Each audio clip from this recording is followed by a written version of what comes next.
di tempat kediaman Saiful Wahid Pak Aziz.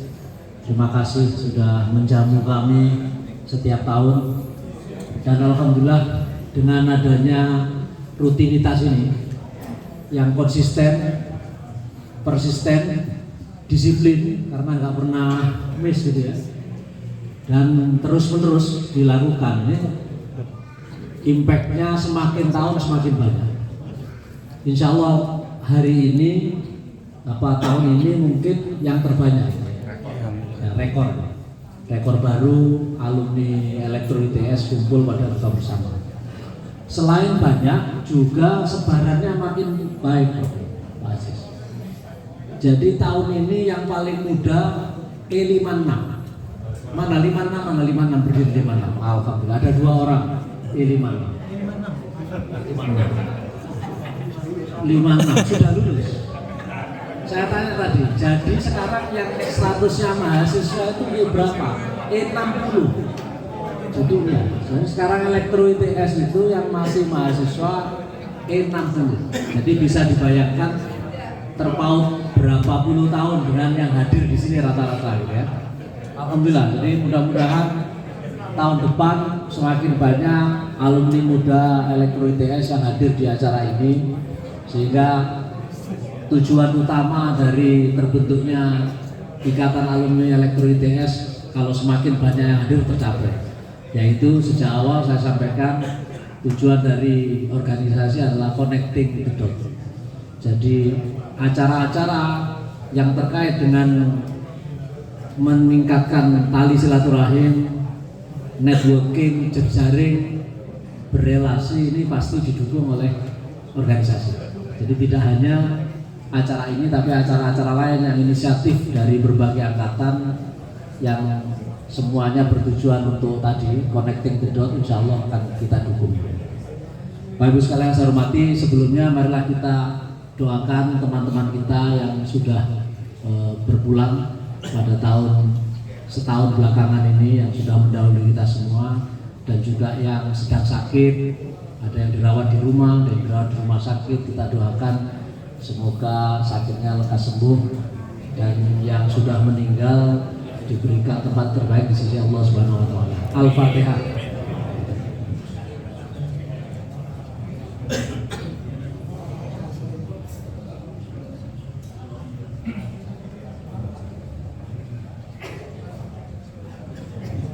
Bapak Ibu sekalian, saya kutip kalau nanti bagian tausiahnya Prof. Nur. Jadi saya kutip René Descartes, itu salah satu filosof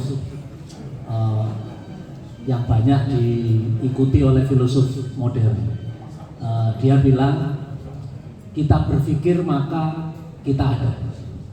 Jadi sebetulnya kita diberi kemampuan berpikir, itulah makanya kita disebut manusia. Karena selain manusia tidak ada yang berpikir gitu ya. Dan ini sesuai dengan dalam ajaran Islam bahwa hanya orang-orang yang berakal yang beragama gitu. Termasuk yang berpuasa ini harus berakal. Kalau tidak berakal nggak perlu berpuasa gitu ya. Orang yang di rumah sakit jiwa nggak perlu berpuasa karena nggak berakal. Dan kenapa ini saya sambungkan, kenapa Prof. Nuh menjadi ustadz favorit IKLX gitu ya. Jadi kehadiran Prof. Nuh ini selalu dinantikan ya Pak, karena Prof. Nuh selalu ngajak tausiahnya untuk pakai akal gitu ya. Tidak hanya taklid, bukan elit saja ya, ITS ya, Indonesia. Masya Allah, alhamdulillah. Jadi oleh sebab itu kehadiran Prof. Nuh selalu ditunggu. Kalau tanpa Prof. Nuh rasanya buka bersama ini nggak lengkap gitu ya. Alhamdulillah. Dan juga terima kasih pada seluruh senior yang hadir pada hari ini. Ada Pak Dwi, ada Pak Cipung, ada Pak Har, ada siapa lagi, Pak Yusron, Pak Hanif, Pak Aris. Wah, banyak sekali nih hadir senior-senior yang selalu, yang senior ini yang ngajak. Kalau yang junior ini kurang ngajak gitu ya. Saya tahu. Harusnya kalau Prof. Nuh yang hadir itu harus bersemangat gitu ya. Gitu. Nggak tahu, karena dipikir kalau junior jauh gitu ya, jauh dari tadi. Terus kalau senior dekat jadi ajak gitu ya. Junior saya cicilan. Baik, Bapak sekalian terhormat. Jadi tadi saya coba sedikit Bro. Acara ini sebetulnya ada 5 dimensi. Dimensinya apa di acara ini? Yang pertama ini dimensi olahraga gitu ya. Jadi kita ini kan kalau puasa ini sama dengan detox gitu ya.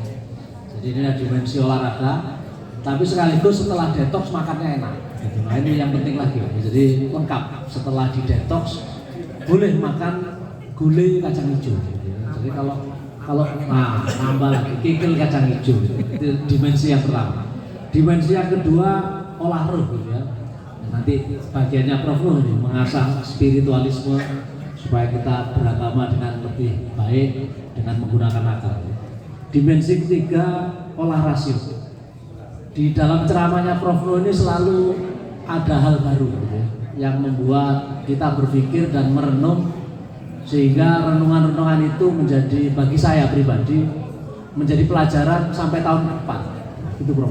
Jadi mudah-mudahan hari ini nanti ada yang baru lagi jadi bahan introspeksi agar lebih baik jadi manusia untuk setahun ke depan. Dimensi yang keempat olah rasa ya. Jadi bagian dari makan enak ini menurut saya ini olah rasa. Jadi merasakan makanan yang enak-enak.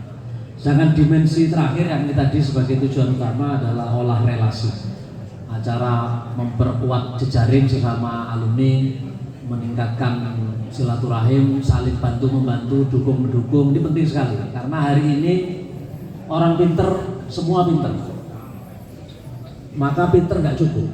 Gitu kan. Jadi networking inilah yang menurut saya akan meningkatkan value bagi setiap alumni untuk ya masing-masing sukses di masing-masing di bidangnya masing-masing. Ada yang entrepreneur, ada yang karyawan, ada yang profesional dan sebagainya. Jadi saya pikir kegiatan seperti ini patut kita lanjutkan dan kita perluas sehingga nantinya yang sepuh kenal dengan yang muda juga harus kenal dengan seniornya ya. Kita kalau ketemu harusnya yang muda itu yang nyapa dulu gitu ya. Jangan yang tua nanyain. Nah, ini juga harus dibiasakan ya, yang muda nyopo dulu, salim kalau perlu gitu ke para senior kan gitu ya. Saya pikir itu akan baik untuk membangun jejaring.